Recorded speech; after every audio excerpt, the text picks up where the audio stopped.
publicly known job off the coast of Africa. We had tracked this boat from South America. They had met up with the mothership, offloaded £180 million worth of cocaine. How quick do you have to think in terms of, it's either me or him? If he comes back with a shooter or stuff, you'd like, bang, good night. That's what your training's for, isn't it? You build up that, I wouldn't call it a sixth sense, but you're on it. Yeah. And your instincts take over because you've trained so much. You're not thinking. A huge part of what SF is all about as well, actually, and staying calm and choosing what fights. What was that feeling like, knowing that you're the youngest ever person to get into the Special Forces? Yeah, well, I knew there was still hard work to go, sort of giving farmers money to burn their poppies. To stop the heroin coming over. Yeah. Why were we in Afghanistan? Well, you don't want to go there with me. Really? Are you angry? You look back and go, why were we sent there? That wasn't right. Have you ever been in a position where you've been close to losing your life? I thought about this a lot. I got threatened in a very different way to what I ever expected and to what I trained for, and that was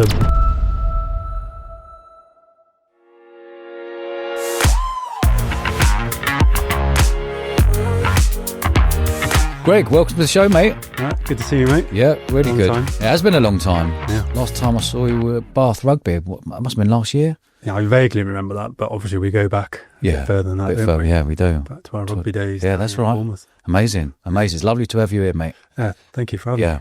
Let's roll the way back. How did you end up becoming the youngest ever person to get into the special boat service? Yeah, well, I think that has to go back to my granddad primarily. He was a £10 pom, moved into Australia, or emigrated to Australia in the 70s, took my mum out there with him. They literally took the old belongings, put it in a 5x5 metre part of a ship and shipped entire families out to populate Australia back in the day and stuff. Long story short, mum met dad. I was born in Australia, grew up there for the first 2-3 years of my life on the ranch with my granddad, who was a foreman up there and stuff. Parents divorced. We moved back to a place called Merthyr Tydfil in Wales. Yeah, tough place. Yeah, and it plays a big part in my upbringing, actually, which we'll come back to again. Because we moved out and came back and stuff once my mum remarried. But ultimately, my granddad was a key figure in my life around not just that stage, but later on and all the way through. And he served in the Navy on the old motor torpedo boats in the Second World War. Okay. So I got these constant, back in, those kind of old school type as well, withdrawn stories, but, stories and his experiences and about World War II and what happened to him, as being an ex-Londoner Cockney as well. Was he? Yeah, he's a proper geezer, but had this sort of rogueness around him, loved to travel and was always doing that with me and stuff. So, my childhood, in between moving from Merthyr Tydfil to Bristol, and then when my stepdad lost his company, actually moving in with my grandparents. Okay. Family had to split. So he was a big figure for you, granddad. Yeah, and my stepdad actually. That old school type. Very honourable, very proud, British, English. Whatever. Brilliant. But particularly my granddad, because he loved the outdoors. We were in the footsteps of the Brecon Beacons, so he'd always be taking me up there doing yomps, and every now and then would see these guys running around on backpacks and go, oh, what are those idiots doing? And he'd say, I think they're the boys from up the road in Hereford or whatever. And it was always there, that outdoors and military, and listening to my granddad's stories and stuff. So played a huge part in kind of where I eventually went in my life. Yeah. But I was, raised in the Gurnus estate in Merthyr Tydfil, which was tough going as kind of like an outsider, I suppose. It was, especially back then in the 80s, early 90s, before really globalisation, all that, it's still a tight community, very proud. What accent did you have when you moved to Merthyr Tydfil? Second time, English. Yeah, okay. Then I quickly adopted a bit of a Welsh twang. Yeah. And then when I moved back to Somerset, I had this quite severe Welsh accent and stuff, but I seem to lose and adopt new languages all the way. But just staying on Merthyr, it was a interesting because upbringing, because I never felt like connected to that community, and absorbed. But I played sport, which was always a great common ground, as you know, and that kind of pulls down barriers, even though if people see you on the surface as an outsider, once you get onto sport, it kind of levels the playing field. Levels everything up, doesn't it? Yeah, it really does, yeah. So what was your journey then? At what age were you when you passed to get into the Special Forces? So I joined, if I may, just the Royal Marines at 16. Hated school. I was absolutely shit at school, when it tell you to open up a textbook, page 67, I was gone. Always looking to go and play sport or get outdoors and stuff.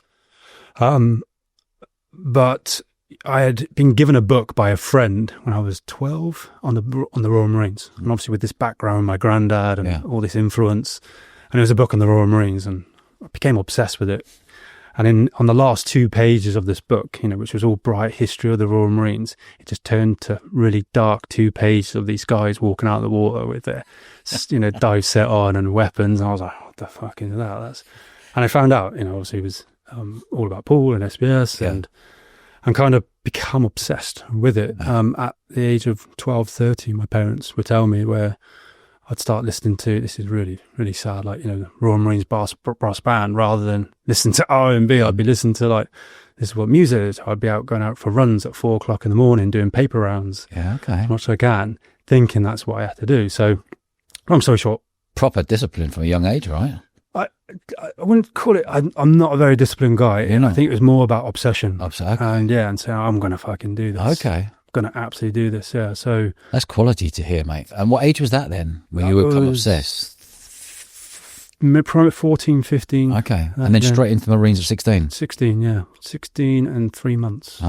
So got out of school, got out of Somerset, joined, and went down to Lympstone, which which is where Royal Marines basic training is, and just hit that with both feet, really. And it was interesting, 8 months, I think, you've had other guys on here talk about it and stuff, what's involved and stuff, but it strips you back and then builds you back up, quite quickly and into a soldier, whatever.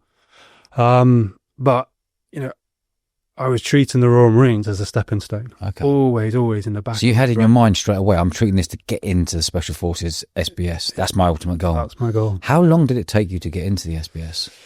So when I become a Royal Marine Commando, I'd already sort of done some research, asked some guys around, what's the best path to get me down to pool as quickly as I can? And a good heritage of the Royal Marines is 4-5 Commando.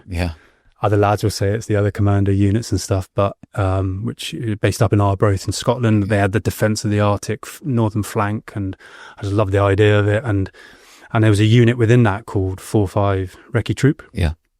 Troop, which is an amazing stepping stone if you can get into it. So put my chit in for 4-5 Commando, went straight up there, having passed Royal Marine training.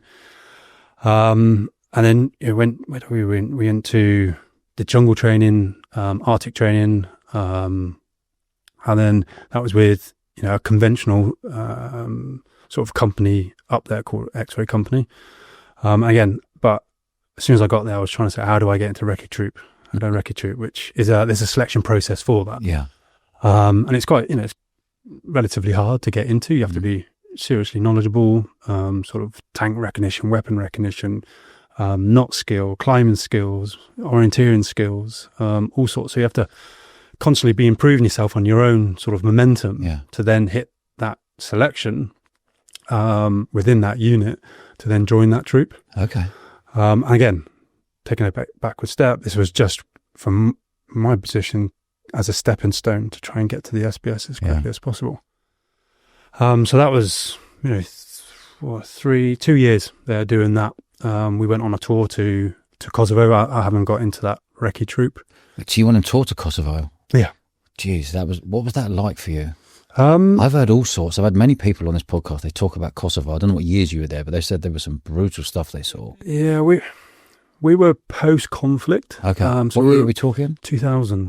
Yeah, this was Pristina. We were in Pristina.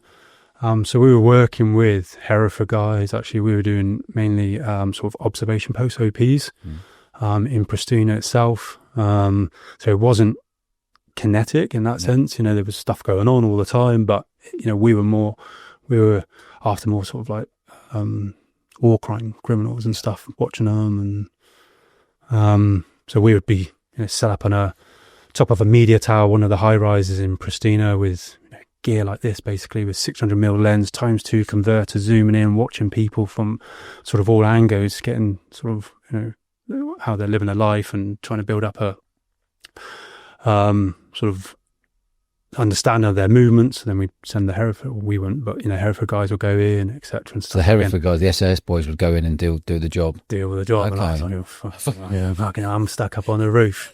Which I got a funny story.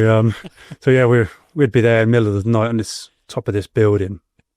And the only way anyone could get to us was over the top of it. I'm talking, we're 200 foot up here, 200 foot up. We've got a big tent, cameras looking at targets and stuff. And you go around the other side, and we had to put a bin, it's where we went, the toilet or whatever. Amazing views of Pristina overnight. You see rounds going off in the distance, whatever and stuff. So I just come off my shift on the camera. It's like 2:00 in the morning, did the dog work, and I said to my mate Andy, I said, I'm just going to go around and have a shit. Yeah.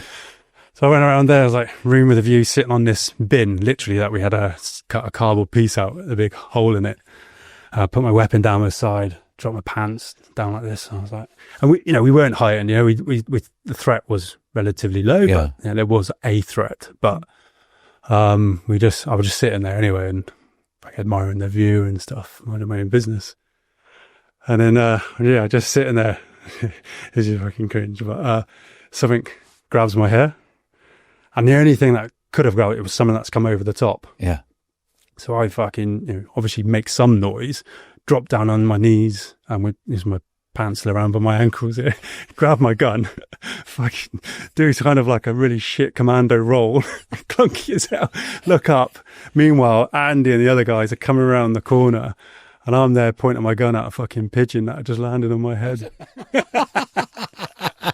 Quality. Oh yeah, so that was my first introduction to what I thought was a combat situation. It was a fucking pigeon landing on my head. But yeah, that went down in folklore within Recce Troop, actually, and they cartoonised it or whatever and stuff. So, but yeah, that was my time at Recce Troop, and I should say, just before I even went to Kosovo, I did the aptitude, which is. So back then it was a 2-week course to come down here actually and get sort of basically put through your paces by sort of training team at Paul at SBS. So at the time you were in the commando, Royal Commando, then you had to do this 2-week course. Yeah. Is that the 2-week course to get into the SBS, or there was a lot longer course to get into it? Yeah, no, this was just to go on to the actual course itself. Oh, you could do a course to get onto the course. Wow, yeah. okay. It's kind of a pre-test. Okay. Yeah. And what was that like? Do you know what? I think it was one of the hardest things I did in terms of that whole process, because it was obviously a lot more concentrated. They're trying to get to the bottom of you a lot quicker. To break you. To break you, yes, 100%. Yeah. But also to see what kind of character you are, like when you're under pressure. And it's changed a little bit now, but back then it was a 2-week course. First week, you'd be getting, we were down in Horsey Lake, down in Portsmouth, old torpedo testing range, 1,000 yards long. And you get down there, have not dived ever, zero visibility along this jack stay on the ground, and just say, look, if you come up, you're fucking off the course. Just only come up when you run out of air. Kind of. Second week is back down here in Poole actually, then canoeing. So I don't know if you ever heard of the Cockershell Heroes, the old Klepper canoes, famous war battle. The guys canoed up the Bordeaux River. Basically, these canvas wooden frame canoes that you can break down and then carry on your back about 120 pound. And basically just do a week of that, just in the Ogden, sort of capsize drills, going onto sandy beach, stripping down, carrying it to the next place, coming back, putting it back together, canoeing around to Swanage or whatever, and to the point where you're no sleep, there's no skin left at your wicks of your fingers and stuff, like you're hallucinating. Yeah. What's that, 60 kg roughly on your back? Yeah. Okay. It's called a portage. Okay. You do it more later on when you pass as well, but it's just old school. It's not there to improve your skills or anything. It's just there to literally test you and stuff. And how many lads were on this, roughly? There's about 12 of us on that. Okay. So and how many of those 12 were like, sorry, you haven't got the minerals for this? Actually, I think there was about half of the guys, because they were Royal Marines, and this was just the pre-test to get onto SB. So we can go into numbers on that course in a minute. So, but yeah, so it was good lads. A couple have come from Recce Troop with me as well. Lads I'd been through training with and stuff. Quality. So it was quite a key part of my sort of journey and stuff, because I vividly remember those 2 weeks where my mind, other periods have gone sort of blank a little bit, where that stuck with me because it was fucking hard. And did you leave there again? I'm on my route. I'm on my journey now to get closer to this. Yeah. Okay. Yeah. But then obviously I had that tour to Kosovo coming up, which we went and did. Yeah. How long were you in Kosovo for that tour? That was 6 months. Okay. And did you see anything there that just has stuck with you for life that you shouldn't have seen? No. Okay. No, that was, like I said, it was not connected at all. It was really passive in terms of what we were doing with, the Hereford guys from afar. Yeah. So, but it built up my frustration. Yeah, okay. I knew where I wanted to be. Yeah. So how was that feeling like when you're up there at the top of the thing going, now the SAS boys are going in, you're thinking, I want a piece of that. I don't care if they're SBS or SAS or whatever. I want to be down there. Yeah. Was that did you get frustrated? What was the feeling? Yeah, incredibly frustrating. Yeah, okay. Yeah, you don't, and that was the Royal Marines for me. I loved the Royal Marines, but it's more of the military life as you could imagine. Yeah. Very hierarchical, do what you say, what Told and all this stuff. Yeah. Which, no disrespect, I'm absolutely proud and, Royal Marines, but I knew I didn't want to be that person. I didn't want to be in that kind of environment. Said I'm not a disciplined guy, and I would struggle in that environment. Okay. You said you're not disciplined? No. Interesting. No. Okay. No. Yeah. It's, I think there's probably a difference between, between out and out, discipline, but if it's a goal to get something, like you would, fitness and training, you're all in. I don't see it, I'm all in. Yeah, I don't see that as discipline. I'm just like, I'm fucking do it, and I'll do whatever I can or whatever I need to do that. So there is discipline within that, but not being told what to do is I think that's where I'm going. I hear you. With that Royal Marines then, how long were you in the Royal Marines before you actually passed? So 97 I joined, 98, and then I went on to selection, having got back from Kosovo. Yeah. Went on a 10-week bender in Australia with my mate who was going literally. Tell me about this one. We had just obviously come back from Kosovo. Yeah. And we were like, we know we're fit-ish. Yeah. We know that we've heard stories like if you go on there mega fit, whatever, like you're so intense, and we're like, that's not our characters. We've just spent 6 months in Kosovo. We've got a bit of money back for us back then. Yeah. Let's go on the Pegasus. Yeah, we did. We flew to Cairns in Australia, and we got the old Oz experience down, and I just had a blast for 10 weeks traveling around. And who is it? Who you go with? A guy called Alan Cam, and one of my best mates. We went through training together and stuff and all that. Al Khan? No. Okay. Cam, different guy. But so we had a real blast, but came back and I wouldn't say in prime condition, but I can definitely detox. Yeah. And a few stories. Yeah. Would see us through. So, so literally came back from that, and then went on the hills. Okay. This is 2001. Okay. May 2001. And you would have been at what age then? I was 20. Okay. Just turned 20. So you went straight in and said, right, I'm going for selection now. Yeah, and there's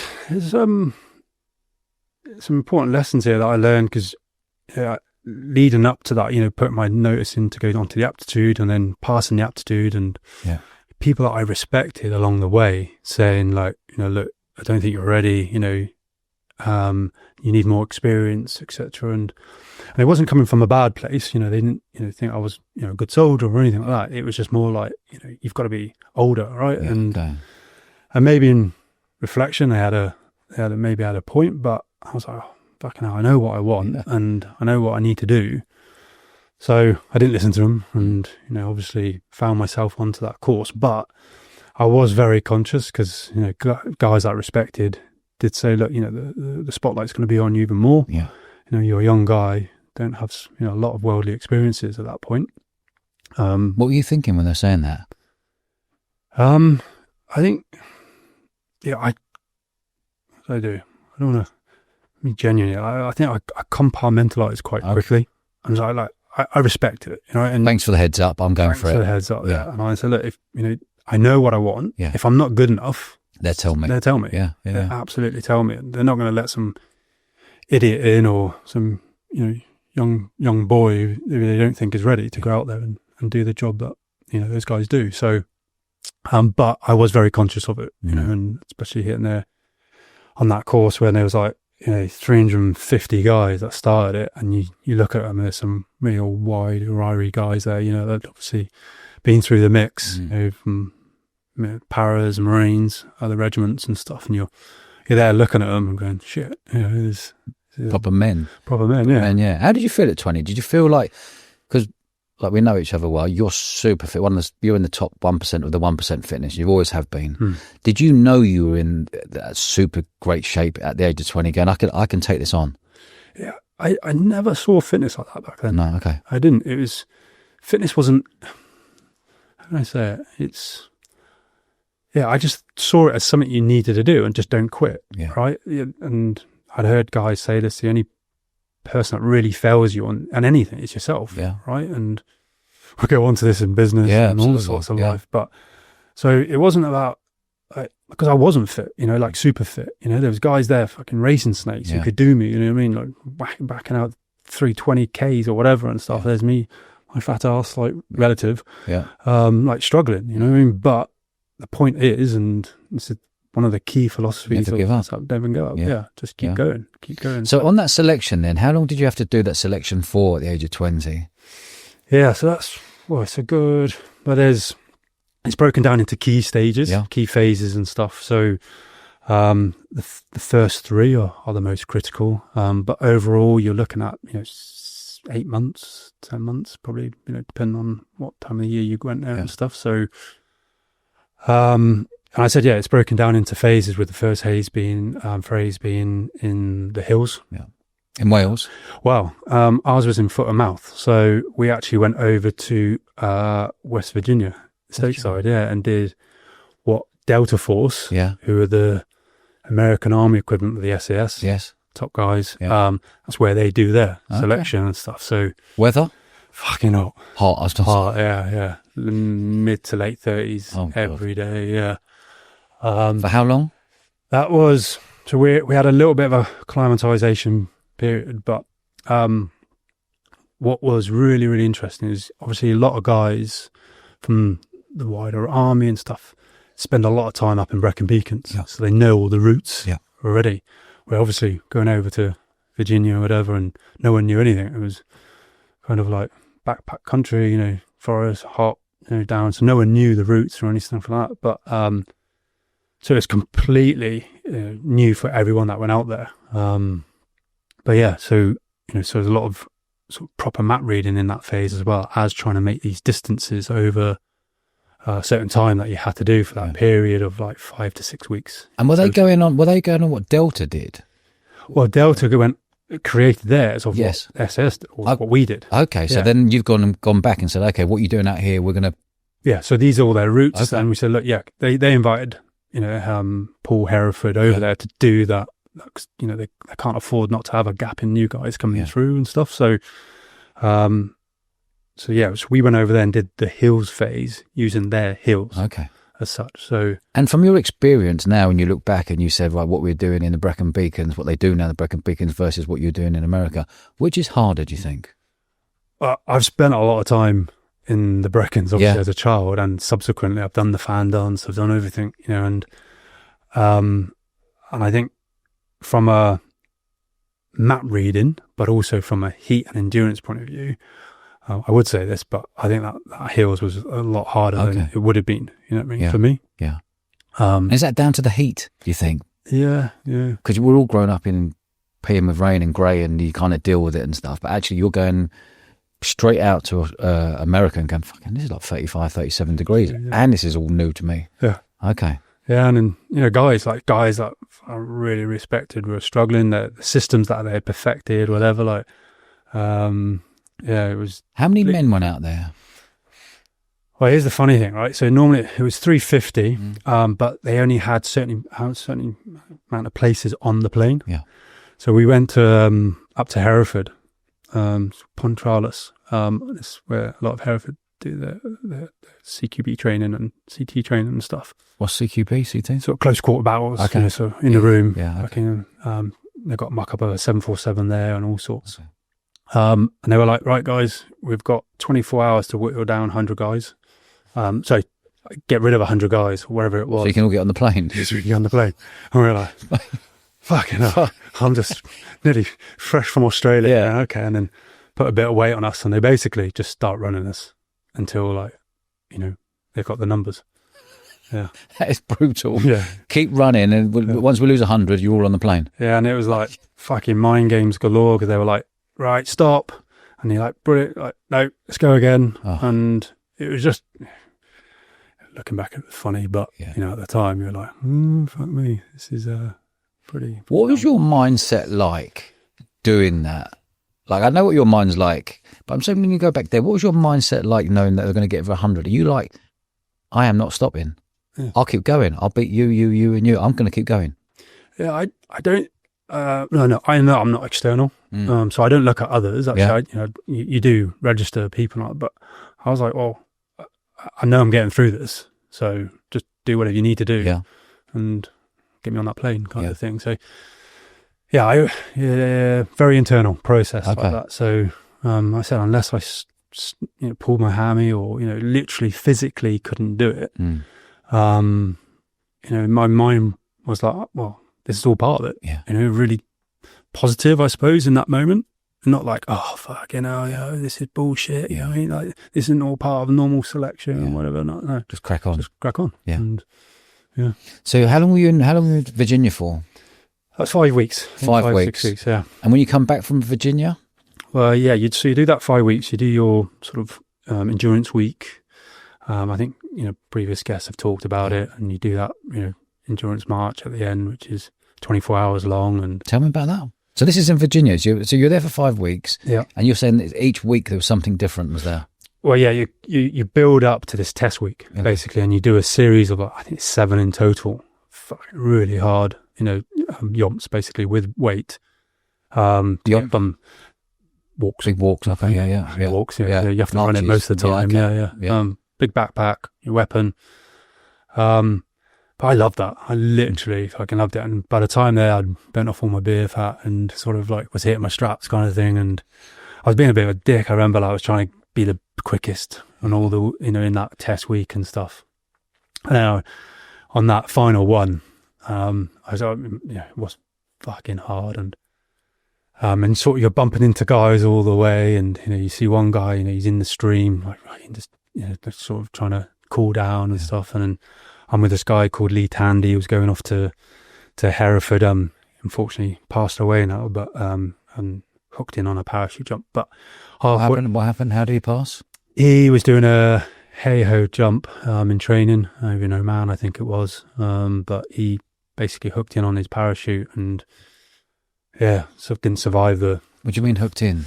So he came in at pace, I believe. I wasn't there, so I don't want to speak out of term and stuff, but really top guy anyway, and we passed eventually together anyway. But the funny story is we were kind of doing the latter stages of this final endurance march together. We were on our chin straps, and we said, like, let's just have a little power nap here kind of thing. And we said, well, look, we can't get too comfortable because we won't get back up. So we said, we'll just lay back to back with our feet up on our bergens and stuff. Next thing, we're both KO'd, like fast asleep, and this guy's tapping us on the shoulder. Guys, you fucking soundo. You know what I mean? But yeah, I think I did it in 19 hours eventually. But and what distance do you have to cover in that in 19 hours? Somewhere between 60 to 70k. Okay, I think it was, with quite a big weight. And what sort of weight was on your back? Minimum 40 kgs, I think it was, with all your water and food and stuff. And so 19 hours non-stop that on your back? 19 hours, with a little power nap in. Yeah. But past that, so that was 5 weeks, and then you go into where it really matters, which is the jungle. so Brunei. Yeah. So you come back to Hereford and then get told if you passed or whatever, and then you get shipped out to then jungle training. I'd already done a jungle training with the Royal Marines, which I didn't really enjoy. It was very controlled, blah, blah, blah, you know, like health and safety, all this nonsense where you go into the trees on selection. It's completely different. You're completely, you know, you're on a small team. Yeah. You get a DS sort of connected to you, attached to you. DS. Directing staff. So a badge guy basically who's probably, you know, done up team tours, been, you know, probably in the service minimum 10 years, having a bit of downtime now, sort of gatekeeping the next generation of guys coming through. So people you respect really, and so they're there monitoring you. I would say like passively, you know, they're not there in your face. They're just quietly monitoring you, telling you what to do, obviously, where you need to be, but yeah, just monitoring you. And I think, well, I was still 20 at this point, and fast forward at the end of that jungle, which we'll come back to in a minute, but I think it was the first period of my life where I felt stress. Okay. Because you're humid and in the spotlight. Yeah. You just feel like you're being watched 24/7. Well, however long, 4 or 5 weeks we were in there for, doing some proper, you know, soldiering, as I thought, you know, that I hadn't experienced in the Royal Marines at that point, where, you know, you're doing jungle, you know, break contact drills, you know, where you're, you know, firing live rounds all the time. So you're always conscious, you know, like fucking one false move, you know, you could pull up your mate's ass, you know, worse. So that, you know, that's really, really tense stuff. And then, you know, you're there writing reports every night, wearing white gloves, you know, trying to be disciplined and, you know, do all the right things and keep your body fit and healthy because you're constantly wet and, you know, so proper soldiering. Yeah. Albeit without, you know, obviously risk of life at that point, but nevertheless. But it was it was the most stressful point, was it? Really stressful. Yeah. Really stressful. What about kipping at night and stuff, things crawling all over you? What do you see in there? Give me an example of what you'd see in the jungle or feel or... Yeah, fucking millipedes were the worst, actually. Yeah. Fucking gnarly they were. Yeah, but most, like, nature stays away once you're in there and they can smell you anyway. And we're obviously honking at that point, 4 weeks in. And I have got a little picture. We weren't meant to take pictures, but of me and my couple of mates, and we got out. And I think I came out 11.5 stone.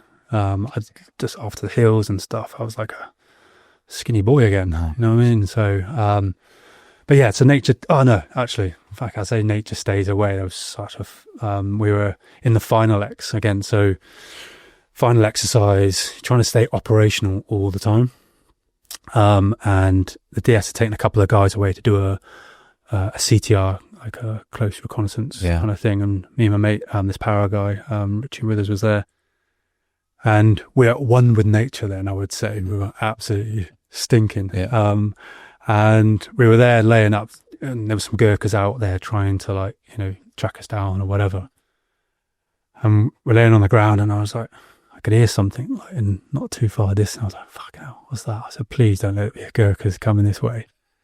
I was like, Richie's covering the other arc and that, so I kick him, and he sort of schnuggles around the thing. We're like, oh, fucking hell, we're going to have to do these break contact drills, and we're knackered and have to go back through this whole RV system and stuff. We're like, okay, and it's quite secondary jungle, so it's quite close, you know, there's small bushes everywhere in the middle of it. And this noise is getting closer and closer. All my dits are like, fucking like this, actually. And it's getting really close now. We can't see any, can't hear any, like, voices. Where, oh, God, here we go. And then literally what comes out around the corner is this big old pig. Yeah. Sort of troughing away. We were like, fucking massive. We were like on our bellies. Next thing, this thing just sees us. And it fucking just hammers towards us. We're like bomb bursting, like non-tactical now. We're like, I'm getting chased by this pig. We've got bang, we'll have that bacon sandwich. Yeah, we had blank ground, so unfortunately we couldn't at that point. So that was, would you say, what was the toughest of the two? Virginia or Brunei? Brunei. Yeah. Okay. Yeah. Because it was more stressful. Like I said, the soldering side, as well as the environment, you know, so, you know, the hills just keep going, right? And don't have to worry about anything else other than that, and yourself and your, you know, hygiene, you know, keeping your feet sort of where the jungle was that, plus then it's tactical, plus being watched, assessed and judged all the time, being put under pressure, see if you break. You know, how easy is it to navigate around a jungle if it's just like, it's really hard actually, because this was, you know, we didn't use GPS really back then, or they don't give you GPS, but the way they sort of topographically sort of create maps of the jungle is on the canopies, because they can't obviously see the ground. So you're looking at a map and seeing contours, but what you're actually seeing is a bunch of trees taller. Yeah. So you think you're meant to be going up a hill, but you're actually flat land, and you're like, so you're constantly being questioned like that, and you're obviously being judged on that as well. And so it's notoriously really hard actually, and you've got to take in other things like pacing is a big thing in the jungle, where you're constantly counting your steps. Knowing how many steps equals distance. Right. So you're always trying to relate what distance you've covered to a map and bearing. Right. So even if the map's wrong, your pacing and placing on the map with that direction bearing should be right. Right. Okay. So you're being constantly judged on that as well. So you've done your 5 weeks there. Then what? When do you get told? Is it when you land back, or do you get told there? Or so you're all on the plane on the way home. How many of the people? I want to break this down a bit. How many people went to Virginia in total? So you lost 100, roughly 200 odd. 250. 250. Yeah. And out of those 250, how many of them went to Brunei? I don't know exactly. It must have been about 100. About 100. 100, yeah. And then when you've done that 100, how many when you're in Brunei actually have gone, I've had enough of this? Loads. Really? Yeah. Okay. Yeah, and like I said, I'm not external in terms of getting energy from other people. Yeah. But when you hear or you see someone that you fucking like, oh, he's got the metal kind of thing, and you go, oh, I've had enough. I'm VWing. And you're like, wow, okay. And that either gives you a boost, or you're like, oh, shit, if he's struggling, right?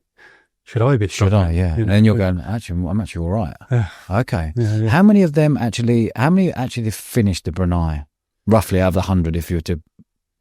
I think for both Poole and Hereford, it was about 20. So only 20 out of the 100. So you got 250 in total, down to 100, down to 20. Yeah. My God. That is selection there in the heart. That jungle phase weeds out everyone, I would say. Okay. Literally everyone. It's incredible. I don't think you can fully appreciate it from afar, and sort of understand the nuances around the environment, and then what they apply to that environment to test you and to grind you down, and it's just incredible. And obviously some far smarter guys created that, having experienced it and knowing what it does.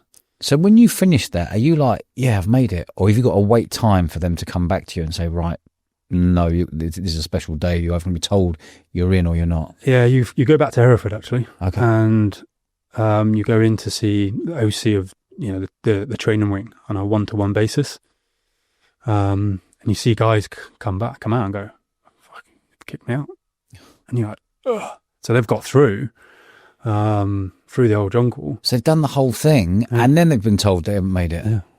Jeez, that is brutal. And that's brutal, isn't it? It is, yeah. Thinking you've done the jungle, you think, oh, you know what, I've made this. I've got the minerals. I've smashed it, and then why would they be told they haven't made it? Personalities. Okay. Right. So there is a type, and I never went on to training wings, so I never understood the processes that they established. But if someone thinks you're a twat, you're not going to fit getting in, and because it is it's a tight brotherhood, right? And you've got to trust people. So you can be a fucking amazing soldier and all that, but if you're a twat, if you're not there doing the shitty jobs, right? When you're fucking knackered, like taking the rubbish down, from your bivvy and doing the small things which the DS pick up on. Yeah, okay. They see these things. They're like, you're not a team player. Red light. Yeah, okay. Red light, So, yes, you can be big, fit, strong, fucking aggressive and all this stuff, but it's the things that get seen when you're not being watched, I think, that they put a lot of weight to. But so I went in on a 1-to-1 basis. My age got mentioned.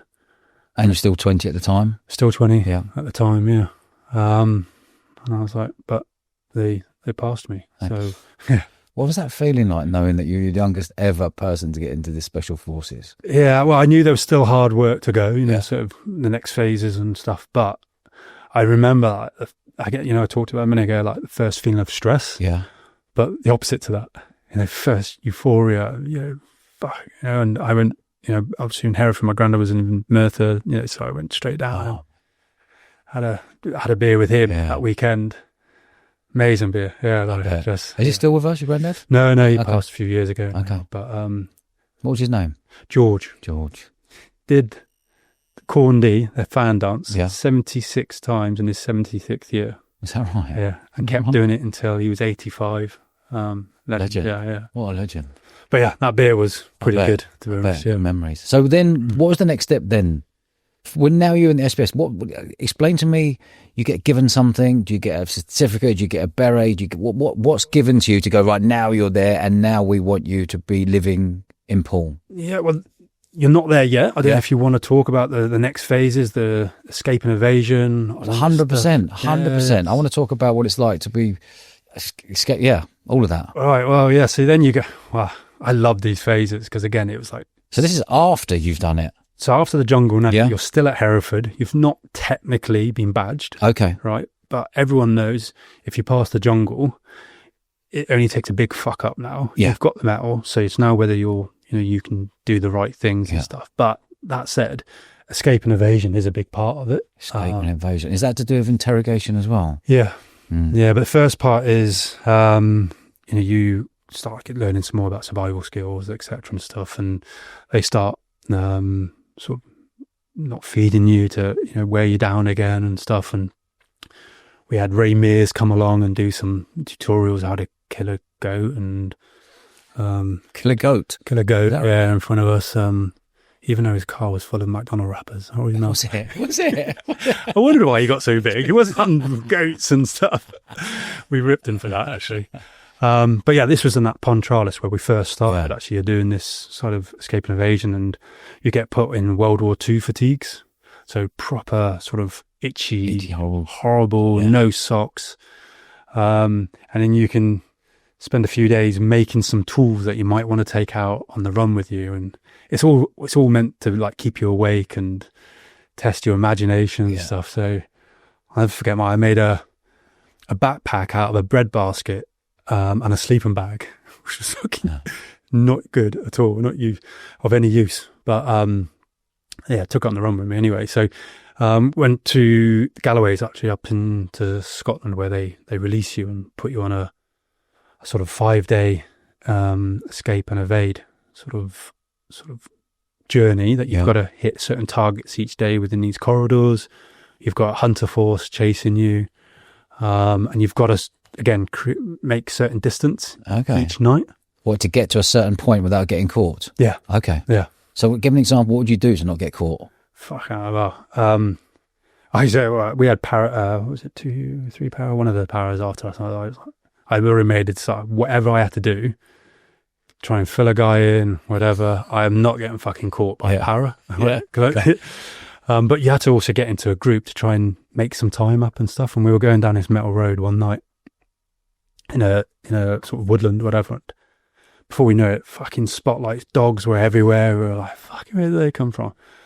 I bomb it into these trees to the left, go in and out. Dogs are chasing with the handlers. And I go up this fucking tree, and it's like sort of fern tree, scratch the fuck. I just get up it as high as I can and just fucking cling on. And I'm there, fucking this tree, swinging around, pitch black, my face scratched to bits. I can hear these dogs. I can hear one of my mates getting caught. I was like, fuck, and I was just there. So kind of, and you can hear the guys go, I think one of them went in the trees and stuff. So, and I must have been up this tree for about 3-4 hours. And fucking, I was like, I'm not going down, I'm not getting caught. But, so eventually come off that. And there's loads of stories even from that little bit, actually. And obviously you've got no food, you're in literally survival mode. So, and they're kind of pushing you back to civilization. So they're seeing like how far you're willing to take it, I think. And I dropped into a village one night, and true story, I'm crawling, trying to be discreet going through this little village. I remember it. Oh, I'll come back to it in a minute. But all of a sudden I heard this like psst, psst. I was like, fucking hell! He's like, shit myself, ready to sprint, whatever. And it was one of the other lads, like, fucking, go here. And before I know it, he took me into this house, right, which was the old corner shop in this little village.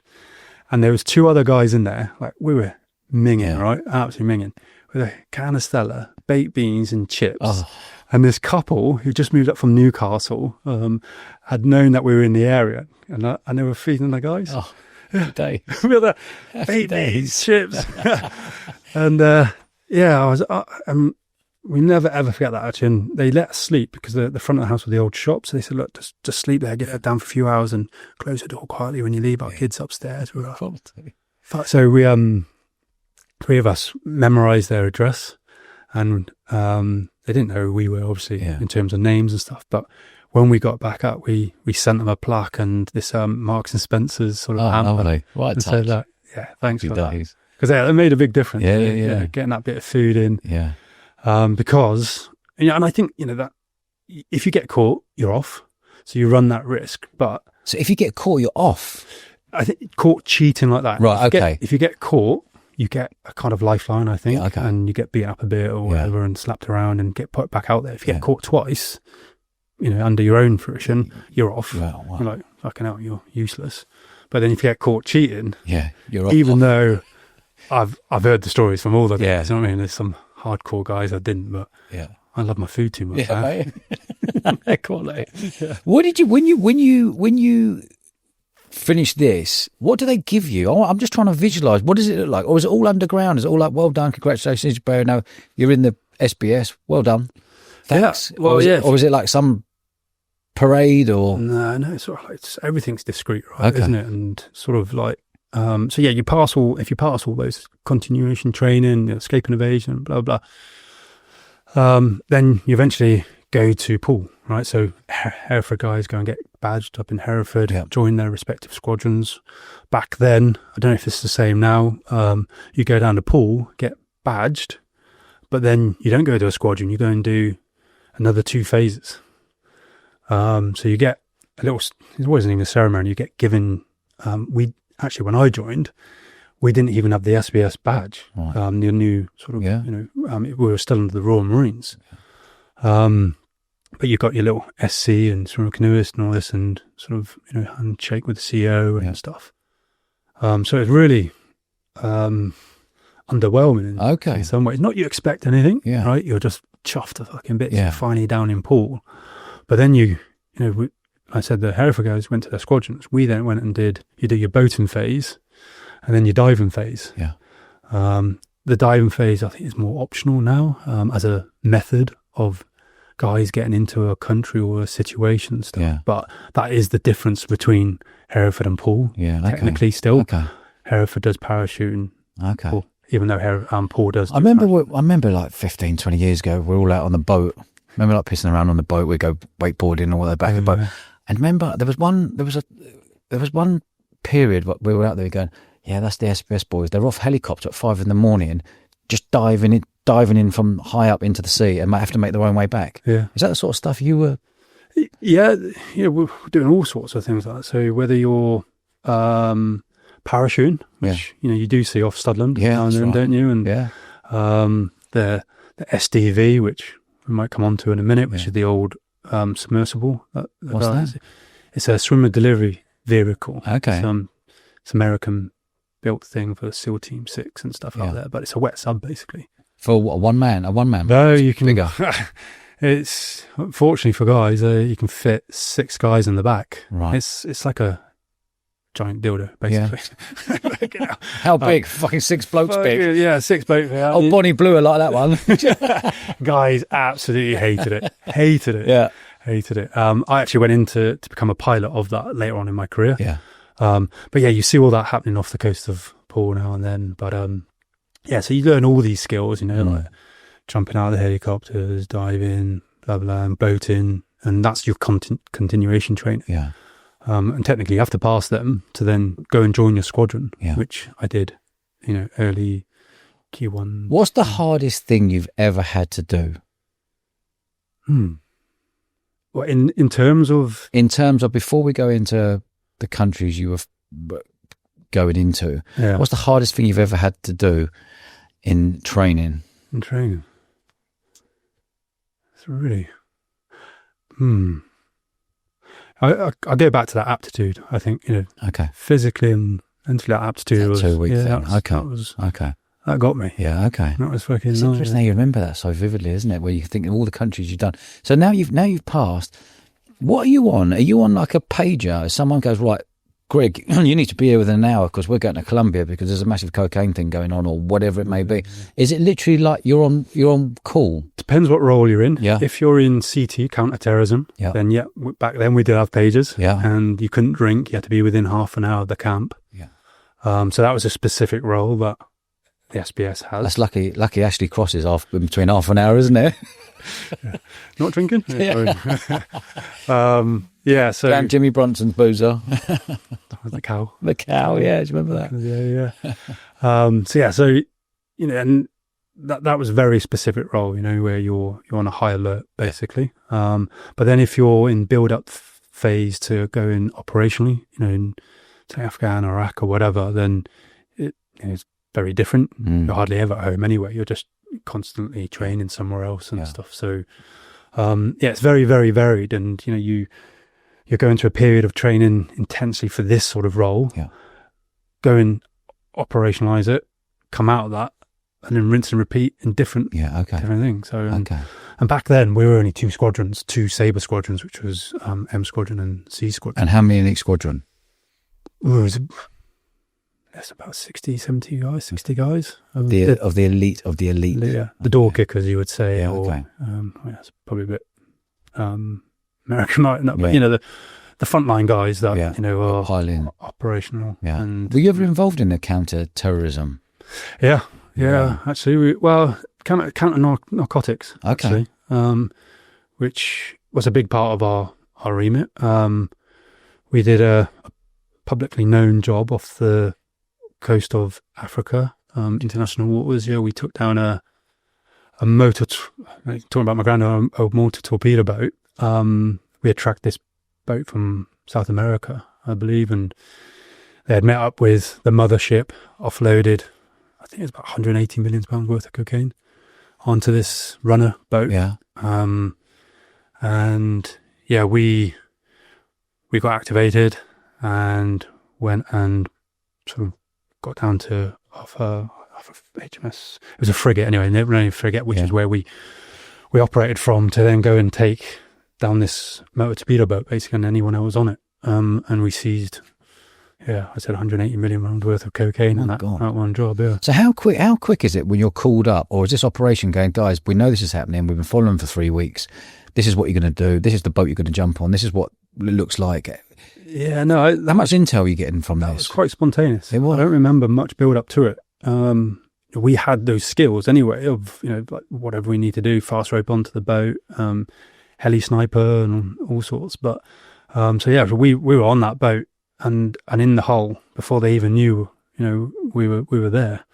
Didn't fly around, didn't need to. These guys were in custody before they knew it. To be honest. But yeah, that was not, there was not a build up to that one. Okay. I remember that, yeah. And what's that feeling? What are you wearing? What does it look like? You going in nighttime, daytime? You flying in helicopters? Are you going on the boats behind? Are you hooking on and climbing up? What is it?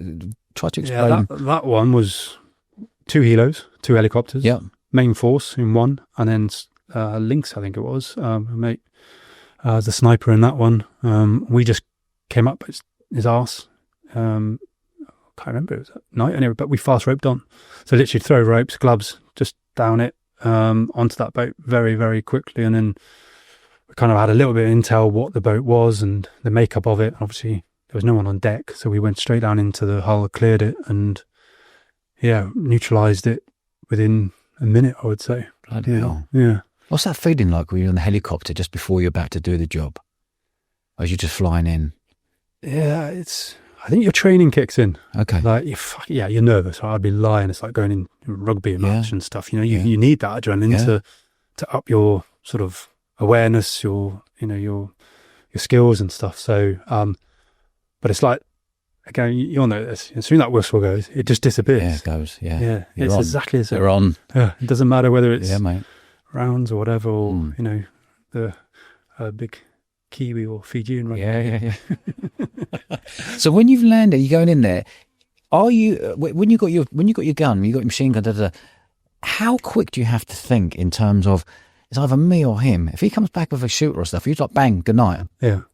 Well, we're going to other scenarios, but I think like that's what your training's for, isn't it? It's repeated all the time. Yeah. So you build up that. I wouldn't call it a sixth sense, but you know you're on it, and your instincts take over because you've trained so much. You're not thinking. And again, it's I can relate it to like elite sport. You know, when you're not thinking is when you're operating the best because you've trained, you've done all the hard work. Yeah. And that's the only way I can describe it. Really, you know, it's not like I've got a specific skill or whatever. You know, like personal skill. It's something that you've trained and for. You obviously have something because you wouldn't be in that room, you know, training and putting as many rounds as we used to do in that killing house or whatever to make sure it was like a sixth sense. But that's the closest I could describe it. Okay. You know, that you're making those decisions because they're intuitive at that point because you've trained so hard. Have you ever been in a position where you've been close to losing your life? Yeah, look, I thought about this a lot and where I go because, you know, the other guys you've had on this podcast, friends of mine actually, and, you know, they've seen a lot more shit than I have. I got threatened in a very different way to what I ever expected and to what I trained for, and that was a gun to my head in Iraq in day 2 when I was there in Basra. And that I mentioned that because it wasn't a kinetic, you know, you're going in rounds of firing and stuff. I didn't get to experience that, thankfully, from my own point of view. But we were getting we're doing a very specific job down in Basra. It's 2004 now, I think it was. And we weren't in military fatigues. We were trying to stay incognito. We were getting acclimatized to the city. And we were doing a very specific job at that point. But there was threats, obvious threats, the police, which I'll come on to in a minute, and then obviously insurgents or whatever and stuff. So we were always trying to survive the first glance because we weren't packing huge support. You know, we were always operating as a small unit in isolation from any, you know, green fatigues, whatever. So day 2, I've just landed in Iraq, more or less, not acclimatized. You know, you're heightened, like because you're not absorbed it yet. You're not sensitive to the situation. You're not reading the lay of the land, kind of thing. And we were getting a sort of tour of the city from Hereford guys that we were taken over from. And obviously we'd done a huge build up to this, you know, anti-car drills, you know, where you've got to get out of a car, you're taking rounds or whatever. And, you know, you've trained and long story short, anyway, we were stopped at a checkpoint. Now we didn't know if the checkpoint was kosher or not. I was in the passenger seat on the right side. My good friend and boss at the time was in the back, and then we had a support car that pulled over straight away because when we got pulled over, and the guys are like, just it's fine, just stay calm. And then this guy, one of the younger soldiers, came over, policeman, and put a gun to my head on the window to my right. And yeah, I always, for me, that moment always stood out because I never thought I'd experienced that side, because I always thought, you know, we were going in and doing jobs, right? It was very, very passive environment. And I'd say, you know, where I think someone without the training or not necessarily experience, because I didn't have much experience at that point, could have flapped and, you know, decided just to go kinetic at that point and take this guy down, and which I would have been in my right, because I felt, you know, genuine fear for my life at that point. But the Hereford guy was just saying, just hold, and I'm going, fuck that, I'm going 5, 4. John's like, I need to hear the radio, like, we've got your support, and it was like quite aggressive.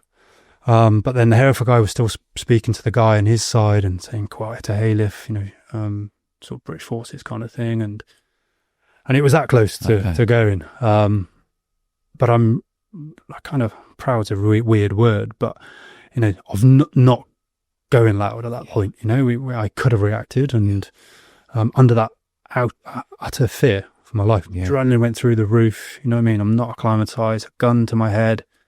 This fucking guy's aggressive, you know, and stuff. But and I think that's a huge part of what SF is all about as well, actually, and staying calm and choosing what fights to do, which I perhaps didn't do that well in my own civvy life sometimes. But certainly in that environment, I'm you know, it felt right and got out of it without having to kill someone. Have you ever killed anyone? No. Okay. No, and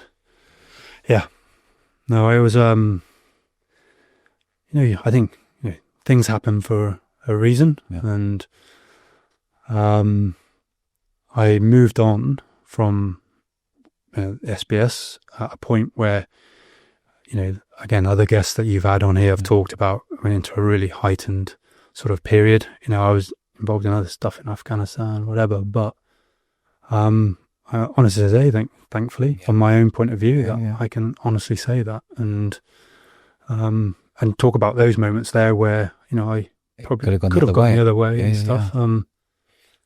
But so if you took yourself back into that moment when the guy had a gun to your head and you didn't do what you actually did, what would you have done? There's very specific skill set that you're trained for. It came out of Northern Ireland, actually. So I had a baby K, a submachine gun, right on my lap under a shemag, under a cloth. So I already turned it, and it was already facing him. And all I had to do was kind of like press that trigger and would have kicked off, basically. He didn't know that. He didn't see the weapon. He just saw my fucking white eyes. Looking at him going, fucking don't do it. That kind of thing. But that comes down to training again. Comes to training, And it would have been so easy to fucking be gung-ho and go for that kill. But that's a big part of, I think, my makeup when I look back, actually. I can see that. I can see it. I trained to be a medic as well in my team, which I absolutely loved. And when I was in Baghdad, I spent most of my nights down in American caine, which is their combat support, A&E, if you want. Could never work on the American soldiers because they were prioritised, but the Iraqis and that were coming in. You know, I had a taxi driver that had been grenaded with a phosphorus grenade, had third-degree burns all over him, and had, you know, the Americans were all busy, and, you know, and I'd spend my time working on him, putting fluids in him, keeping him company, even though I think he did die of shock, you know, but I love that side of it, you know, and that's, I think, my overall, why I joined the forces as a whole. It was always to protect, actually, and it's cliche and it's romantic, but hand on my heart, I have thought about this a lot. That's always my motivation, and it is basically, you know, from my granddad about World War II, where people can argue, but it was more, you know, black and white, you know, Nazis and, you know, survival and stuff. I think it's a bit more confusing these days, and, you know, the way the world is and stuff. But it was always to protect, and that is my go-to nature. Yeah. How would you explain the difference between Iraq and Afghanistan? Good question. Well, Afghanistan, I was there in 2002. So this is when the Taliban were regrouping, either up in the mountains or, no disrespect, they've just changed the colour of their turban and was operating, you know, within the local villages. And again, I was working as a remote team down in Lashkar Helmand province, which became sort of, you know, where all the shit happened, really, and stuff. But we were working, you know, 2 hours without QRF, in isolation. QRF? A quick reaction force, either by American planes or, you know, by helos coming in with troops and stuff. So we were really vulnerable in terms of, you know, being overrun if they chose to, the locals. But we were doing, and again, this is public knowledge, poppy eradication. We were giving farmers money to burn their poppies. To stop the heroin coming over? Yeah. Okay. Which was... How do you know they were burning it? Thank you very much, lads. In one pocket, Literally. And I'm talking millions. Yeah, I'm sure. It's all in... It's on the news and stuff, and they quickly stopped that sort of strategy. So that there was nuances at that point. it was all post-conflict, both those scenarios that I was operating in. So but it was, it wasn't offensive, kinetic, you know what I mean? Even though when I went up to Baghdad, we started doing those jobs and they started to come in and we were going after high-end targets and stuff. And we were going on to, flying into these targets, hitting electric pylons and helicopters and all stuff going on. What, blowing them up? Well, no, landing on them and Really? not actually by mistake, but you've got no choice. And you're landing on these compounds with electric wires flying around and doing your job and stuff. So, and that's where both theatres went, actually, and obviously more to Afghanistan, which I know Foxy and Stars has talked to you about, and what those guys went on to do. I didn't, but they did. Why were we in Afghanistan? Oh, you don't want to go there with me. Really? Yeah, no, I think, why were we? Yeah, I think that's a dangerous question. I think it's political, isn't it? Are you angry that you look back and go, why were we sent there? That wasn't right. God, I know some guys are, and obviously in terms of what they endured and who they lost. I can't speak for them. And, they went a lot deeper and a lot further into investing their lives into, say, Afghanistan and what that meant for them. But I think, as I said to you earlier, it's a brotherhood, right? So mainly you're doing it for each other and you've got each other's back. But you would like to think that there was some goal there and, at some sort of local level where, you're protecting the general population, which we'll come back to later on maybe. But, when you meet just the general people who just wanted to get on the fuck with their lives, didn't care about the Taliban, didn't care about us. Like, I've got my own family. We were talking about it before we came on air, they just wanted to live their life in peace. And for me, when I was there, that's like us. I just wanted to give them that. Okay. Again, not to be altruistic and all that, but that's absolutely. So you were in Afghanistan, Afghanis, local people just wanted calmness and peace, but the Taliban were coming in and wanted to take out Afghanis. And you were there to protect the Afghanistanis. Well, no, they were quite passive. We were there at that point. I said for more of the popular eradication, but what it evolved into was to keep the Taliban at bay, right? So they didn't take over, and that's what, in theory, the guys worked so fucking hard for over those subsequent tours and stuff. Was to establish a democracy and a safe haven for women, girls to live and grow. We all know what's happened subsequently, so not for me, I don't think, to say. But I really connected with some locals, and I said I'm a foodie at heart. I hated military ration packs, so wherever I was in the world, I would find local food, have a feed up. Yeah, it would. Quality. And one really has played a huge part into where I've gone into my life, and that was buying bread from the local baker in Ashgabat. I would come in every morning, and I'd give him some money, and we'd have this amazing freshly baked bread. Lovely. And I couldn't speak, communicate natively, but I built not a friendship, but a rapport. Right? And you could just see that common ground that happened through that to buying bread, and I loved that bit, and it stuck with me. And same in Baghdad, buying coffee from the bazaars or dealing with local people. I love that part. Do you think the Afghanis are angry with the British? I imagine they are. Yeah. Again, I was out of it for a long time, right? So I don't want to piss anyone off or put words in other people's mouths, but I reckon the general population would be, the people that had, probably invested their lives into trying to establish what, in theory, the Americans, the Brits said they were there to do. History says otherwise, perhaps, but. And what year was this? 2004, did you say? So do you think 20 odd years later, do you think there's still anger with Afghanis in the UK against the British? Yeah, I could easily imagine that, couldn't you? Because if you've come in there and, like you said, you've created that environment for 20 years, hostile, committed to and establishing, I believe, a democracy, say, and then to withdraw out as they did, I'd imagine anyone would feel a sense of betrayal. maybe is the right word. Do you feel that? Do you feel the way the world is at the moment in the UK that could cause a problem with Afghanis being in the UK and still being angry towards the British? Oh, that was a good question.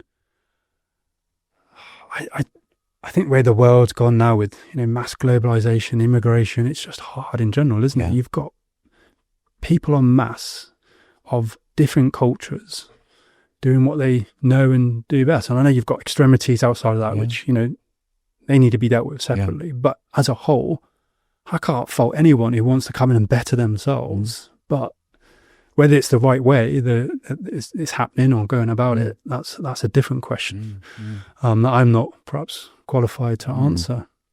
But it frustrates me, certainly, and I don't think anyone, from a human point of view, would want to move out of their country, and go and set up somewhere else unless they generally felt threatened. I'm talking to, the genuine people here, not the extremes. You want to be in your home country, don't you, and grow in your family. Yeah. And, but you're like we say here, you're all about protecting. Do you feel that at all women and girls are vulnerable in our country right now, knowing that there's illegal migrants coming over? I don't mind legal ones, we know who they are, but illegal ones coming en masse into our country who have got completely different lifestyles in whatever country they're coming from. How do you feel as a proud British Special Forces legend with what's happening right now with illegal people coming over here where we don't know who they are, they don't know if they've got convictions of anything back in their country, and we just haven't got a clue? Yeah. I said that the extreme side needs to be dealt with, right? Because no country should have to live in that fear that I think some people are certainly feeling now. And I had a friend, a girlfriend of my partner's, come down this last week, and who's been he's a Londoner through and through, and it was really sad to hear the way she was talking. Really sad, like it was full of anger and fear, actually.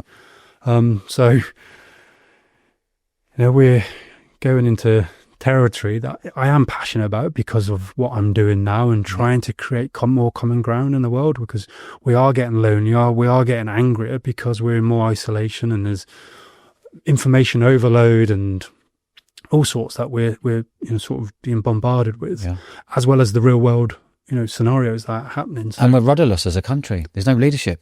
There's no optimism. No, there's no optimism. There's pessimistic everywhere. Like, we got no leader. We're like, we got a leader who tells lies. It's like, why tell another lie? Why tell another lie? We all grew up sportsmen. You're like, you tell the truth. You look after your man next to you. You're kind. But you're strong with it. Our country's just wobbling. It's like, I feel highly frustrated. I reciprocate that, actually. And as a person who believes in not waiting for someone else to fix something, I think people do have to take ownership of how we are living our own lives. I might take us on a tangent, but with corporations controlling more of our time and money, there's a hollowing out of culture and heritage as well that's going on. And where do you take that hollowness? You take it and put it into, sort of probably a bit of anger and target against people that are questioning you even more, where you're losing this identity and stuff. So lots and lots of issues that I see, and I'm trying to do something positive in a very different way to what I did before, which we might get to talk about. But it is tough times. I spend a lot of time talking to businesses, people out on the street, up north of England and Wales, and it's as a positive person, it's hard to hear. It's hard, isn't it? But I just try to stay in my bubble, if I'm honest with you. I know, but isn't that sad? It is sad, because I know how much energy and like what you can bring to the game, and we all look after ourselves and families first, right? But I don't want to live in that world where we're pulling away, and that's just doesn't fill me with joy, with hope. I've got a 9-month-old kid now, and I want to do something positive for her, or at least try and pass something on better. So it's sad. It saddens me when I hear that, but I also absolutely get it, and I hear it more and more. The day you left the SBS, how old were you? 27, 28. Before you left, what was going through your mind to say it's time for me to leave? Well, I was fucking lucky, right? Yeah.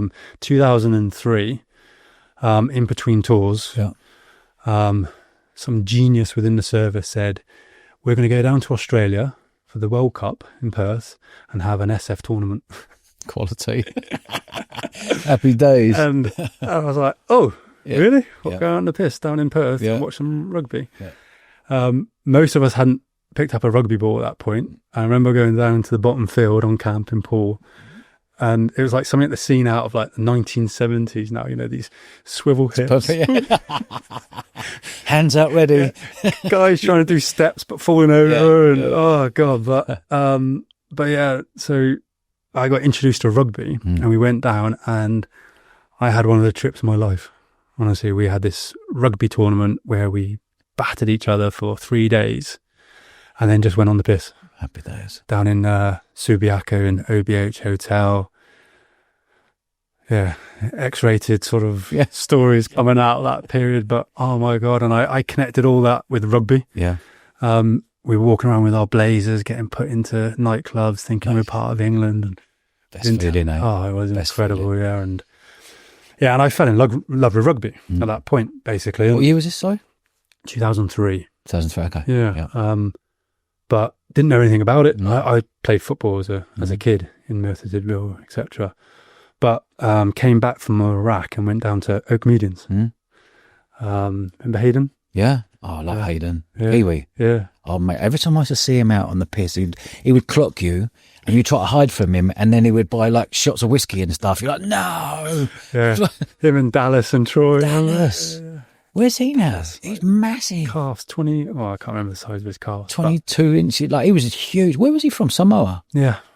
Who was it? Dallas? Troy. Yeah. And Hayden. They were great lads. Yeah. And if they're listening, shout out to all you freaks. I haven't seen those boys in 15, 20 years. No, yeah. And I grew really close to those boys and they took me under their belt, introduced me to rugby in terms of the playing. So, but also like piss and partying, naked bars and all this, all in Oak Medians. Brilliant. Which I treated as a kind of disconnect from the service, which is intense, right? And everyone is the same thing. And so I really latched onto it actually more than I ever thought, and it's brotherly bond again. And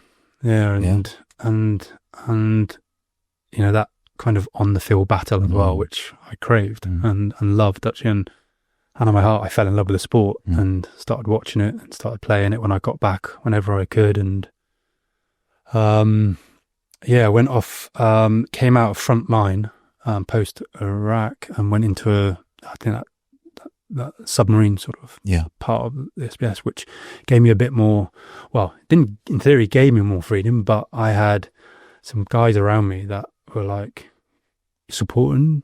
Well, I wasn't supporting at that point, but allow me to go and play rugby because you weren't meant to, you get injured and all this stuff and that.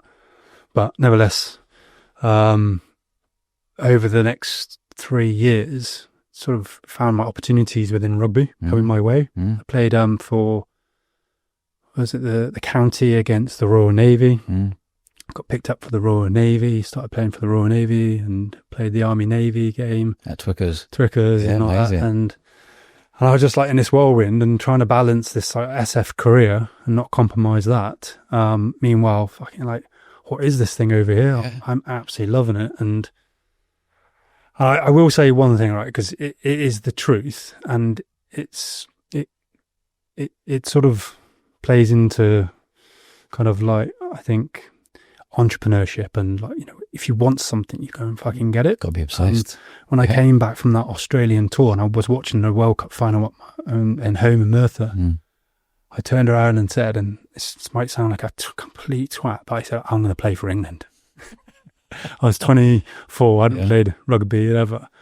And there was just something in me again. Like, when I said to you, I went when I was 14 and I was just become obsessed and focused, and it happened again. And so so this is a great story. So did you leave because you got selected to play for England Sevens? I left. I was playing, I I had an opportunity to go play for Newbury. Yep. Ben Ryan. Yep. Who then became the England Sevens coach. Yeah. Yeah. But that wasn't at that point. But he was obviously coaching at Newbury. I was playing for the Navy, going back and doing my SF career, albeit not front line, but still operational, albeit in a different theatre. And yeah, went from fullback to wing, all the things like you haven't got a clue what you're doing. And I eventually started understanding more, was getting closer and closer to that back row, which is where I wanted to be. But ultimately where I really got a place was at 12. But yeah, and then long story short, because there's lots of things I had to do, like the driving I had to do to go and do training at Newbury and blah, blah, and the sacrifices the guys at the SBS did to allow me to go and do that. And then basically it was, I was playing against the RAF and Richard Hill from Bristol, who's the Bristol Bears coach at that time. What, England Richard Hill World Cup? Came down, to drop his daughter, the scrum off, the older. Oh, Richard Hill scrum off, the little bald-headed. Yeah, not the back row. Not the big back row, okay. Yeah, the older school. Yeah, old school scrum off with Dowie Morris and a few of the others back, okay. Yeah, he came to drop his... No disrespect, Richard, I didn't mean little bald fella like that, but just skinhead. Yeah. Yeah, skinhead. He was bald. Bald, yeah, you were bald. He was a legend, wasn't he? He actually sent me his shirt. Did he? Yeah, when I was at school, I was scrum off. I thought he was the best. I wrote him a letter. Oh, did he? The age of like 15, 16, he sent me an England shirt, number 9 on the back. Oh, amazing. Yeah. Well, you would have, thank you, mate. I remember him from those days. Yeah. And the story goes, I don't know if he might question this now, but he dropped his daughter off who's seeing a guy in the RAF and stayed to watch the game and saw me play 12. And that was that RAF Army game period. I left then and went on operations, not Afghan Iraq, but a different country. And so forgot about rugby. So I was back in it, in the midst of our operation. And then my boss at the time, great mate called Tom, pulled me in. He said, Tom, I don't mention it just in case. He's not public, I don't think, but he's my OC of that troop I was in. Another guy called Rebs, who had supported me all the way through this. And they said, you've been offered a trial at Bristol through Richard, and the service are willing to support you. And I was like, what? So basically I got flown back from where I was and went to Bristol, got keys to this flat in Clifton with this young boy called Mikey Mangels, bleached blonde hair, academy player who loved the R&B beats. And I'm there going, fucking listen to this guy. He's like, oh, mate, what are you doing? Fucking hell, where have you come from? Where are you? I was like, oh, yeah, okay. And I'm sitting on this balcony in Clifton going, what the fuck am I doing? Shitting myself because I'm about to go and do Premiership Club. Yeah. And go and do, first full day of pre-season. Wow. Yeah. And did you have any first team games for Bristol? Yeah. How many games did you get? I had in that 2007-8 season. I started the first game against Bath. Yeah. I had European starts against Montpellier down in France. Yeah. At 12. I didn't fully make it. I would say I was like, I'm so close. So I was, I was a 12. I always saw myself a 7 where I ended up, but we had Matt Salter, Joe Alab, the England coach at the moment, who was like Bristol legends at that point, and they had taken me under their kind of wing. Because when I rocked up there, I was doing these, obviously all my fitness training had been endurance. Yeah. I go there and then you've got these meatheads like Joe and Matt Salter, lifting. Lee Robinson, who's like this 6'5" winger, doing squats. And I'm like, what's a squat? And so I was like 40% off these guys. Yeah. But in terms of my fitness, endurance and rinse and repeat, I was up there at the top, and mind games and stuff. I could win there because they were like, this guy's just not going to be beaten. Not very tough and all that. Tell me about when you played for England Sevens, you got selected to play for Sevens. What countries have you played in? What tournaments did you play in? Yeah, so obviously I was playing for Bristol. Ben Ryan, who coached me at Newbury, went to then coaching in Sevens. And he obviously knew my kind of engine, diesel, whatever it is, and pulled me along to some trials and stuff. So it wasn't a quick in and out, like I'm there, I've made it, I'm a great sevens player. It was like fucking yes, no, like all that. But my first tournament was Dubai, 2008. Wow. Yeah, my first. So let people know here, Dubai Sevens is one of the biggest in the world, probably the biggest in the world. 40,000 people in a stadium. Yeah. Everyone's on the smash. Yeah. Yeah.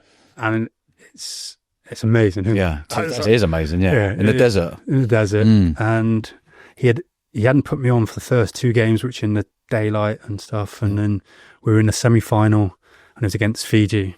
And I was a hooker in sevens. Would you believe? Look at my size of my neck. So he puts me on as a scrum, top right-hand corner of their half. Go in there, the guys either side, fucking squat down, engage. And my next memory is looking around and seeing Fiji scored on the other side. Talk about in the spotlights. To this day, I think the Fijian put one on me. Yeah. And I was on my knee and I didn't know where the fuck I was. And they were down the other side scoring. I'm like, what the fuck is this? It was crazy how fast it was. Yeah. Unbelievable. Yeah. But I eventually, over time, established myself, went to all, Hong Kong twice in the final, twice lost to Kiwis. Twice you lost to Kiwis in the final twice? Yeah. Who else? So you gone Dubai, Hong Kong Sevens? Hong Kong, Wellington Sevens. They've stopped that now, haven't they, Wellington Sevens? That one, yeah. That was everyone on the smash, wasn't it? That was. I've heard it was amazing. Unbelievable. Why did they stop it? It's something to do with the whole city would grind to a stop because everyone was pissed. Yes, Wellington Sevens, you're out there, mate. Yeah. Massive shout out to Wellington Sevens. Oh my God, we were getting sounds a bit like Bournemouth Sevens. Yeah, it does. There's more chicks at ours. Not when you walk around with your English. Oh, with English, yeah. With your England stash on. Missus will be listening to this. But yeah, they were absolutely, incredible experiences. Go on, I'm loving this. So Dubai, Hong Kong Sevens twice, Wellington in New Zealand. Where else? Yeah, well, the Hong Kong was obviously the highlight. That is from a heritage point of view, and that last final. My mates never ever let me live this down because we talk about in your period you hit that sweet spot, and this year was my sweet spot in rugby. I was really at my fittest. I'd played 7 for the combined service against Samoa and got man of the match. I was on fire. My fitness, I wasn't thinking, what we're talking about. And I had that Hong Kong tournament where I just felt in it, and we got through to the final and everyone was absolutely flogged. We were just smashing each other and it was only one try in it. Yeah.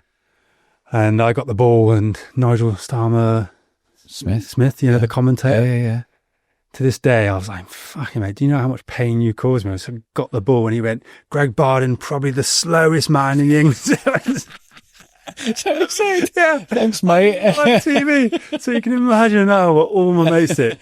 But little do they actually remember that I actually went around the outside of the Kiwi wing and scored a try. But, that's I in my own little bubble. I still dine out on that. Yeah. My mates never let me forget that.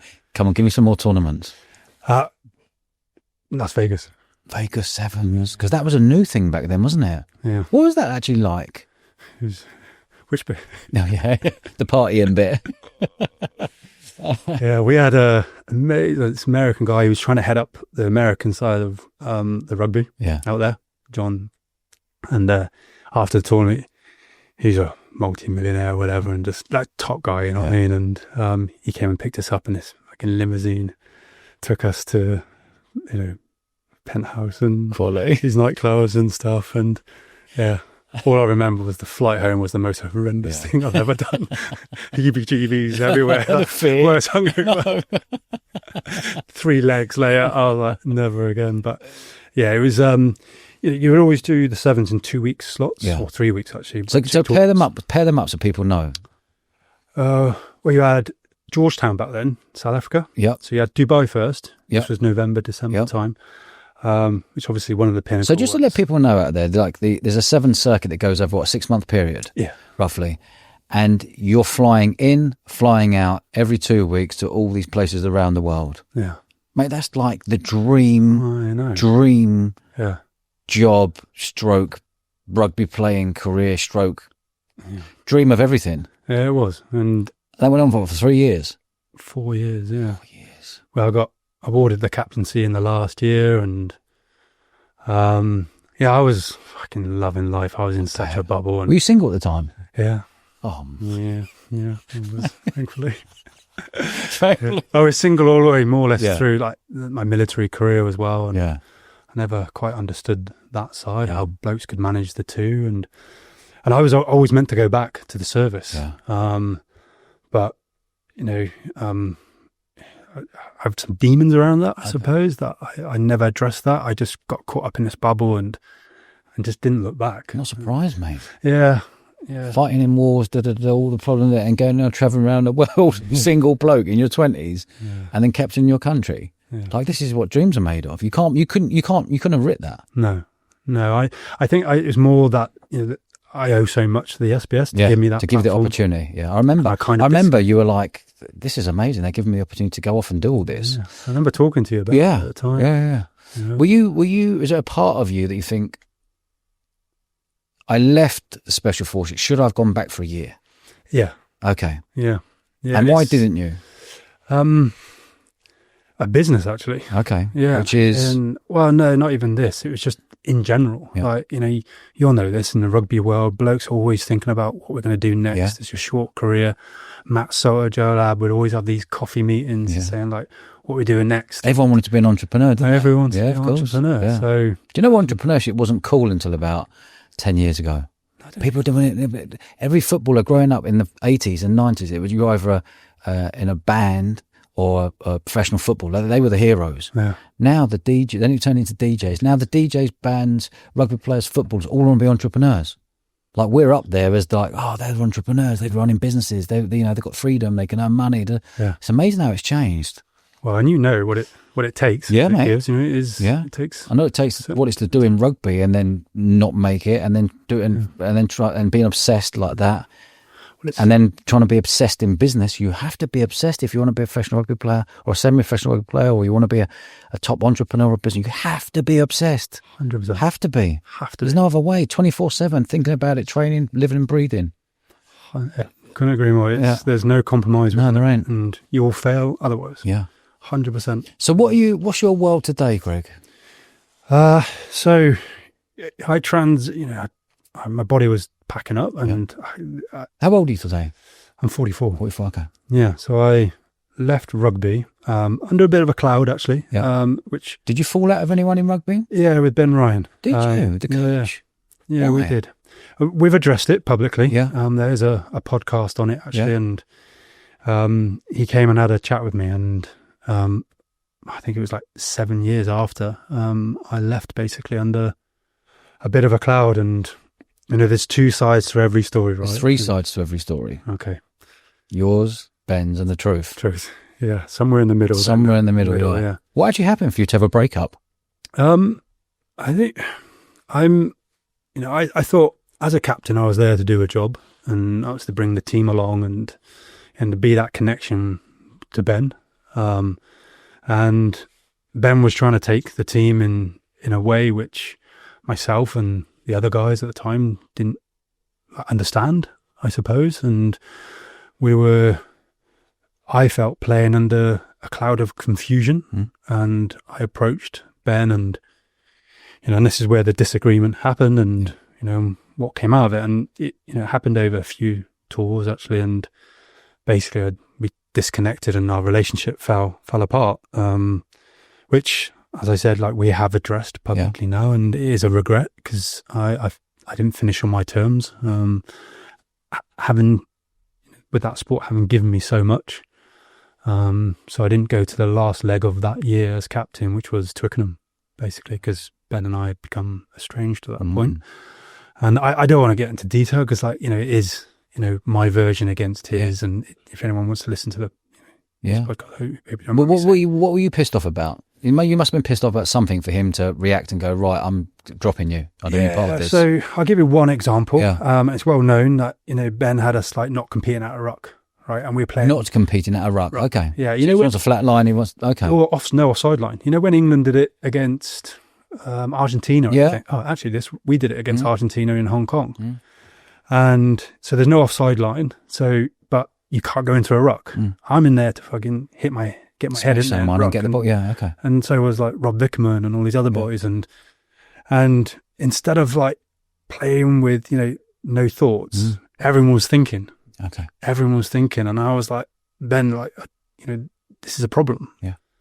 And he was obviously trying to progress the team and, his own skills as a coach and stuff. And it just, well, from my point of view, wasn't working. So I took it to him and we didn't agree. And, like I said, that relationship fell down, sort of eroded in that time. But, that was from my, experiences where, in the military, you don't all of a sudden, you can adapt and overcome, but it's based on some solid foundations, training, right? And that gives you the foundations to be able to be flexible and stuff.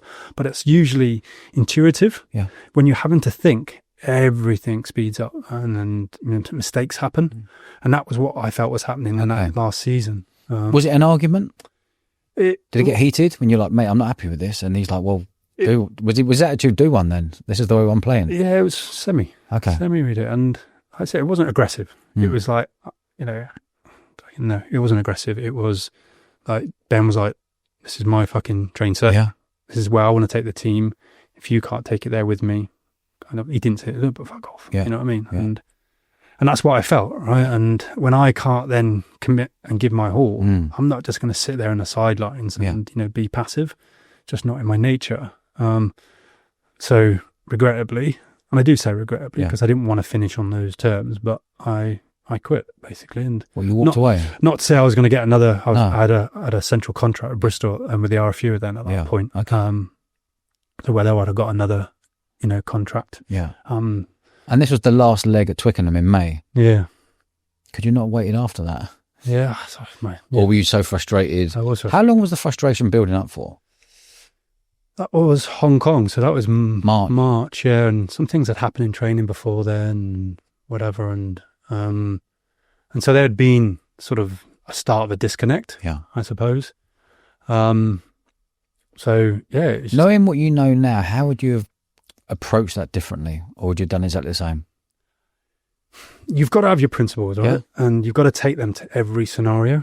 Now, maybe there wasn't a solution, because Ben ultimately thought he was going in the right direction, and that's his prerogative. That's what he was paid to do, and for his hierarchies to question his. If we weren't getting the results, and I had my job as captain. I wasn't going to be there and be a yes sir or whatever. And come what may, even if it ultimately meant me sacrificing my ballsy rugby career. Ballsy. You're telling me like that. It's like that's like I said. It's I live in the moment and heart on the sleeve. No, I know that. If I can't give it that, then I can't. Can you remember how much you were being paid by the RFU back then? Go on. I had a 30 grand contract. Okay. A 30 grand contract, but they're going to put you up in all the beautiful hotels and travel you around the world for 3 years. Yeah, and free food. Yeah, and I was still getting paid by the military because I was still playing for the Navy. And you were single. Yeah, no. Like, that package must be like £250,000 package to me, isn't it? And we were living in Teddington most of the time as well. Yeah, every day. What was the hotel there? No, the Lensbury. Lensbury, yeah. Yeah, that was our home basically for 4 years. Oh, amazing. Yeah, and I just want to go back to Ben. Was like he's a maverick coach. Absolutely. He went on to win the Olympics with Fiji. Yep. So what do I know? I should get Ben on. Ben, if you're listening, let's make this happen. Let's get on. I'd love to hear that story. He's a new dad as well, and top guy. And he's a flapper as well. Yeah, both of us. Yeah. Yep. And he obviously won the Olympic gold with Fiji. Amazing. Yeah. So he's got some brilliant stories. Maybe he was right. Yeah. I've thrown it out there. I don't know. Maybe he was right. Maybe he was wrong. I don't know. Did he have that tactic with Fiji?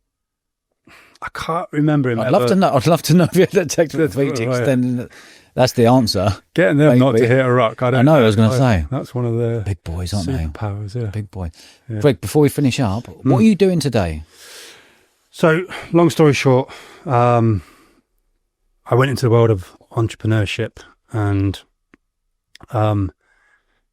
this could be a whole other conversation, as you know, right? I have, for the last 9 years, I've endured probably some of the hardest things I've ever had to do mentally. Yep. To try and grow a company, create a company, a tech company. I'm not a techie. And it has beaten me up, Yep. spat me out. Yep. But with support of some amazing people on the fringes, I've stayed in the fight. Mm. We haven't won by any means, but it's called Explore Local now, and what we're trying to do is create a more local world. So we're trying to take some power back from these corporates that are taking more of our time and money and getting people to spend With more local. of their time with local. Yeah. So Good for you. What a lovely thing to do. yeah. It's not about nostalgic. It's Yeah. about moving forward, Yeah. right, and using technology in the right way and And bring community together again. bring community together. I make a big point. I love going to the butchers. I love going to the bakery. I love going to local cafes. Give them cash. Yeah. Pay them cash. Otherwise, they've got to put on a card. They got charged every time you put it on the card. Yeah. Like there's all these things. We've got to protect this. Otherwise, these big corporates are going to just take over the whole country. We saw it on the high streets. Every high street, before the high streets went tits up like they are today in Bournemouth or wherever we are, Yeah. it was always the same big shops. Yep. Boring. No, it is. You And, know? and now they're going, Yeah. because they've all gone online, they're left these massive voids Massive holes. where everywhere. Amazon have come in Yeah. and taken huge amounts of our spend without actually contributing back. They pay less Yeah. than 0.1% in Tax. corporation tax. Starbucks, Painful. 0%. So all these big corporates, although we could go into more, that's just another one. It does piss me off as well. These big Good, corporates, yeah. And this is what we need people Yeah. to do. We've created a local resistance here, and we want people to wake up. Yeah. Stop giving your money to these corporates who don't have our back. Yeah. They're making us unhealthier. They're making us lonelier. They're making us unhappier. Yeah.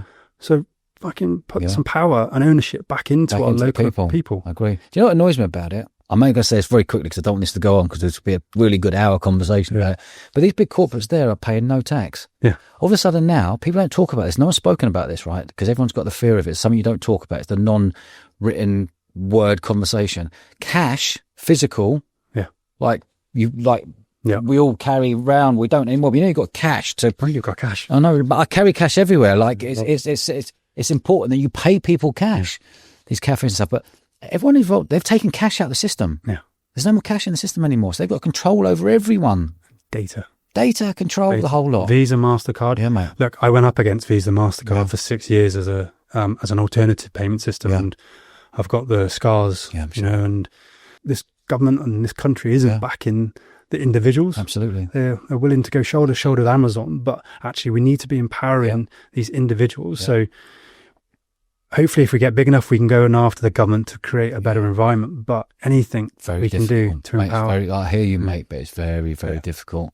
Because what are we? Who are we? They don't give a shit. No. Whatever. Greg, I've really, really, really enjoyed this episode. Oh, good, man. I have as well, actually. And, you know, and I knew it would because I've known you for a long time. I know how hard you've worked over the years to create this, the Bournemouth Sevens and everything you did before then. And I've always respected you as a friend, but also from afar as a businessman. So to come on here has been a privilege. Yeah, mate. Thoroughly enjoyed it. You're a gentleman. Thanks for your honesty. Yeah.